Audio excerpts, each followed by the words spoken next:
ಕೆಲವೊಂದು ಸಮಯ ಏನಾಗುತ್ತೆ ಅಂದರೆ ಕುಟುಂಬದಲ್ಲಿ ಗಂಡನ ಬಗ್ಗೆನೋ ಅಥವಾ ಈಗ ಯಾರೋ ಒಬ್ರು ಗಂಡ ರೂಢಾಗಿ ನಡ್ಕೊಂಡ್ರು ಅಂತ ಇಟ್ಕೊಳ್ಳಿ, ಆವಾಗ ಗಂಡನ ಬಗ್ಗೆನೋ ಅಥವಾ ಮಗ ಏನೋ ಕೆಟ್ಟದಾಗಿ ಬೈದ ತಂದೆ ತಾಯಿಗೆ ಅಂದರೆ ಮಗನ ಬಗ್ಗೆನೋ ಅಥವಾ ತಂದೆ ತಾಯಿ ಸರಿ ಇಲ್ಲ ಅಂತ ಮಕ್ಕಳು ತಂದೆ ತಾಯಿ ಬಗ್ಗೆನೋ ಅಥವಾ ನಮ್ಮ ಮನೇಲಿ ಸೊಸೆ ಸರಿ ಇಲ್ಲ ಅಂತ ಅತ್ತೆ ಸೊಸೆ ಬಗ್ಗೆನೋ ನಮ್ಮ ಅತ್ತೆ ಸರಿ ಇಲ್ಲ ಅಂತ ಸೊಸೆ ಅತ್ತೆ ಬಗ್ಗೆನೋ ಇನ್ನೊಬ್ರ ಬಗ್ಗೆ ತುಂಬ ನೆಗೆಟಿವ್ ಯಾವುದೋ ಒಂದು ಸಂದರ್ಭ ಅವ್ರು ಹಂಗೆ ನಡ್ಕೊಂಡಿರ್ತಾರೆ.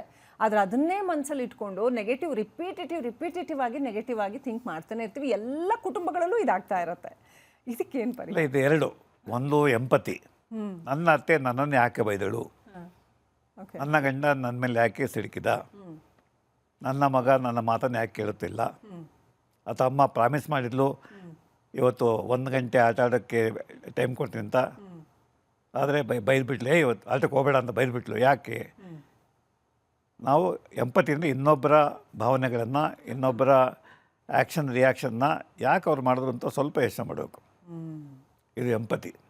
ನಾನೇ ಅತ್ತೆ ಆಗಿದ್ದರೆ ಏನು ಮಾಡ್ತಾಯಿದ್ದೆ, ನಾನೇ ಸೊಸೆ ಆಗಿದ್ದರೆ ಏನು ಮಾಡ್ತಾಯಿದ್ದೆ, ನಾನೇ ಮಗುವಾಗಿದ್ದರೆ ಏನು ಮಾಡ್ತಿದ್ದೆ, ನಾನೇ ಅಮ್ಮನಾಗಿದ್ದರೆ ಏನು ಮಾಡ್ತಿದ್ದೆ, ಈ ಪ್ರಶ್ನೆ ನಾವು ಕೇಳ್ಕೊಳ್ಳೋದೇ ಇಲ್ಲ.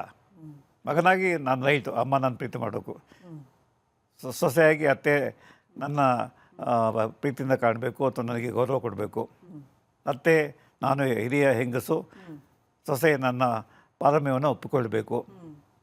ಸೊ ತಮ್ಮ ಮೂಗಿನ ನೇರಕ್ಕೆ ಯೋಚನೆ ಮಾಡ್ತಾನೆ ವಿನ ಇನ್ನೊಬ್ಬರ ಮೂಗಿನ ನೇರಕ್ಕೆ ಯೋಚನೆ ಮಾಡೋಕ್ಕೆ ಹೋಗೋದೇ ಇಲ್ಲ. ಯಾರು ಯೋಚನೆ ಮಾಡ್ತಾರೆ ಬೇರೆಯವರು ಮನಸ್ಸು ಹೇಗಿರ್ಬೋದು, ಯಾಕೆ ಅವ್ರು ಸಿಡುಕಿದ್ರು, ಯಾಕೆ ಅವ್ರು ಬೈದರು, ಯಾಕೆ ಅವರು ಸಹಕಾರ ಕೊಡಲಿಲ್ಲ ಅಥವಾ ಕೊಟ್ಟ ಮಾತಿಗೆ ತಪ್ಪಿದ್ರು, ಇದು ಎಂಪತಿ ನೀವು ಬೆಳೆಸ್ಕೊಂತು ಅಂತಂದರೆ ನೀವು ಯಾರನ್ನೂ ಬ್ಲೇಮ್ ಮಾಡೋಕ್ಕೆ ಹೋಗಲ್ಲ. ಮನುಷ್ಯ ಸ್ವಭಾವ ನಾನೇ ತಪ್ಪು ಮಾಡಿದ್ರು ಕೂಡ ಇನ್ನೊಬ್ಬರನ್ನ ನಾನು ತಪ್ಪು ಮಾಡಿದೆ ಯಾಕೆಂತ ನೀವು ಸರಿಯಾದ ಪ್ರಶ್ನೆ ಕೇಳಲಿಲ್ಲ ಅಂತ. ನೀವು ನಾನು ಸರಿಯಾದ ಪ್ರಶ್ನೆ ಕೇಳ್ತೇವೆ, ಚಂದ್ರಶೇಖರಿಗೆ ಸರಿಯಾಗಿ ಉತ್ತರ ಗೊತ್ತಿಲ್ಲ, ನಾನೇ ಮಾಡಲಿ. ಹಾಗಾಗಿ ಸೊ ಬ್ಲೇಮಿಂಗ್ ಅದರ್ಸ್, ಇನ್ನೊಬ್ಬರನ್ನ ದೂರ್ತಕ್ಕಂಥದ್ದು ಮನುಷ್ಯನ ಸಹಜ ಸ್ವಭಾವ. ಯಾಕೆಂದರೆ ನನ್ನ ತಪ್ಪನ್ನು ನಾನು ಒಪ್ಕೊಳ್ಳಲ್ಲ. ಹಾಗೆ ಇನ್ನೊಬ್ಬರ ಕಷ್ಟವನ್ನು, ಇನ್ನೊಬ್ಬರ ನೋವನ್ನು, ಇನ್ನೊಬ್ಬರ ಆ ಮನೋಭಾವ, ಇನ್ನೊಂದೇನಾಗುತ್ತೆ ಡಿಸ್ಪ್ಲೇಸ್ಮೆಂಟು.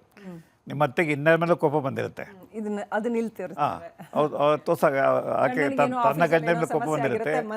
ಸೊಸೆ ತಪ್ಪು ಮಾಡಿದಾಗ ಗಂಡನ ಮೇಲೆ ಕೋಪ, ಸೊಸೆ ಮೇಲೆ ಕೋಪ ಎಲ್ಲ ಅವಳ ಮೇಲೆ ಹಾಕ್ತಾರೆ. ಸೊಸೆಗೇನೋ ಅವಳದೇ ಪ್ರೆಷರ್ ಇರುತ್ತೆ, ಅವಳದನ್ನ ಅತ್ತೆ ಮೇಲೆ ತೀರಿಸ್ತಾರೆ, ಇಲ್ಲ ಗಂಡನ ಮೇಲೆ ತೀರಿಸ್ತಾರೆ, ಮಕ್ಕಳ ಮೇಲೆ ತೀರಿಸ್ತಾರೆ. ಅಥವಾ ಪೂರ್ವಾಗ್ರಹ ಪೀಡಿತ. ನಮ್ಮಲ್ಲಿ ಅತ್ತೆ ಸೊಸೆಯರು, ಅತ್ತೆ ಒಳ್ಳೆಯವಳಲ್ಲ, ಸೊಸೆ ಕಾಟ ಕೊಡ್ತಾಳೆ. ಅಥವಾ ಈಗಿನ ಅತ್ತೆಯರು ಸೊಸೆಯರೆಲ್ಲ ಈಗಿನ ಕಾಲದವರು ನಮಗೆ ಹಿರಿಯರಿಗೆ ಗೌರವ ಕೊಡಲ್ಲ, ಈ ಪೂರ್ವಾಗ್ರಹ ಪೀಡಿತರಾಗ್ಬಿಡ್ತಾರೆ.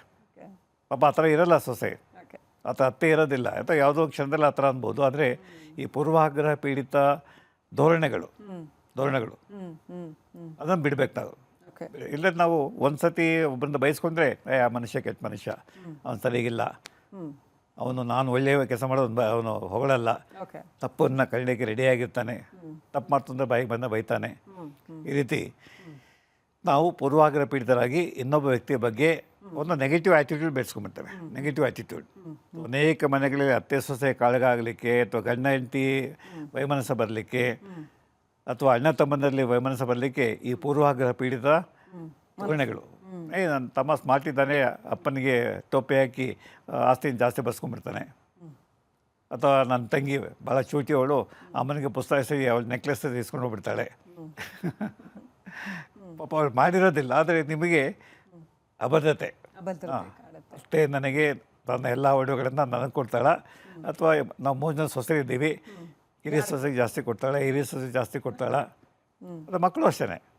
ನನಗೆ 2 ಮಕ್ಕಳು ಇರ್ತಂದರೆ ಅಮ್ಮ ಯಾವಾಗಲೂ ನನ್ನ ಅಣ್ಣನಿಗೆ ಜಾಸ್ತಿ ಪ್ರಿಫರೆನ್ಸು, ನನಗೆ ಕಮ್ಮಿ, ಅಥವಾ ಅವನು ನನ್ನ ತಂಗಿಗೆ ಜಾಸ್ತಿ ಪ್ರಿಫರೆನ್ಸು, ನನಗೆ ಕಮ್ಮಿ. ಒಂದು ಸತಿ ಪೂರ್ವಾಗ್ರಹ ಪೀಡಿತ ಯೋಚನೆ ಬಂತು ಅಂತಂದರೆ ಅವರು ತಾಯಿ ನಿಷ್ಪಕ್ಷಪಾತವಾಗಿ ನಡ್ಕೊಂಡು ಕೂಡ ಸಮನಾಗಿ ಹಂಚೋದು ಕೂಡ ಅದರಲ್ಲಿ ತಪ್ಪು ಕಣ್ಣೀರಿಗೆ ಹೋಗ್ತಾರೆ. ಆವಾಗ ಮನಸ್ಸು ಪ್ರಕ್ಷುಬ್ಧ ಆಗುತ್ತೆ. ಆವಾಗ ಕೋಪನೋ ತಾಪನೋ ಬೇರೊಂದು ದೂರೋದು ಎಲ್ಲ ಶುರುವಾಗುತ್ತೆ. ಓಕೆ.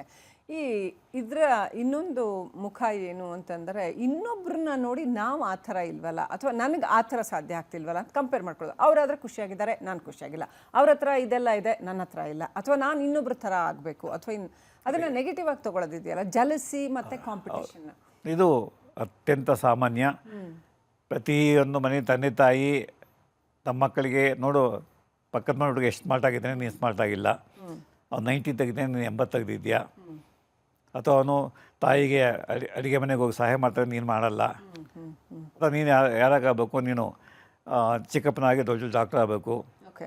ಅಥವಾ ದೊಡ್ಡಪ್ಪನಾಗಿ ದೊಡ್ಡ ಲಾಯರ್ ಆಗಬೇಕು, ಅಥವಾ ನೀನು ಹುಡುಗಿ ಚೆನ್ನಾಗಿ ಶ್ರೇಯಾ ಘೋಷಾಲ್ ಥರ ಹಾಡೋದು ಕಲಿಬೇಕು.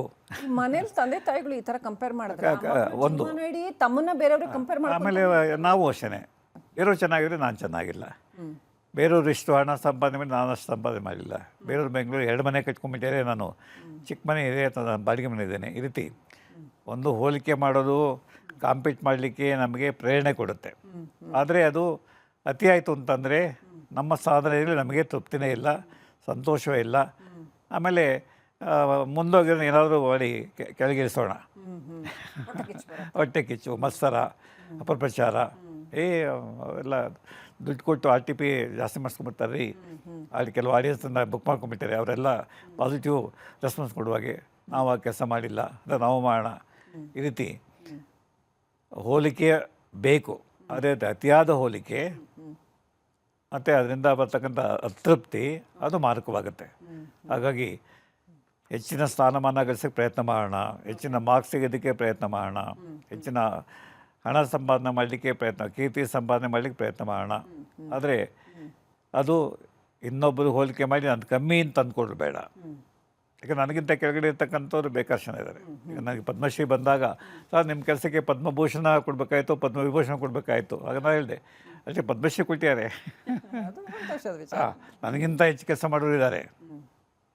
ಈಗ ನಾನು ಇಡೀ ಇಂಡಿಯಾದಲ್ಲಿ ನಾನು 7ನೇ ಮನೋವೈದ್ಯ ಪದ್ಮ ಪ್ರಶಸ್ತಿಗೆ, 6 ಜನ ಸಿಕ್ಕಿರೋದು. ನನ್ನ ಗುರುಗಳು ಬೇಕಾದಷ್ಟು ಜನ ಇದ್ದಾರೆ, ಅವ್ರಿಗೆ ಸಿಗಲಿಲ್ಲ. ಇಂಡಿಯಾದಲ್ಲಿ ನಾವು ಯಾರನ್ನ ಐಕಾನ್ಗಳು ಸೈಕ್ಯಾಟ್ರಿನಲ್ಲಿ ಎಂದವರು ಅವ್ರಿಗೆ ಸಿಕ್ಕಿಲ್ಲ. ಹಾಗಾಗಿ ನನಗೆ ಸಿಕ್ಕಿದೆ, ಸಂತೋಷ.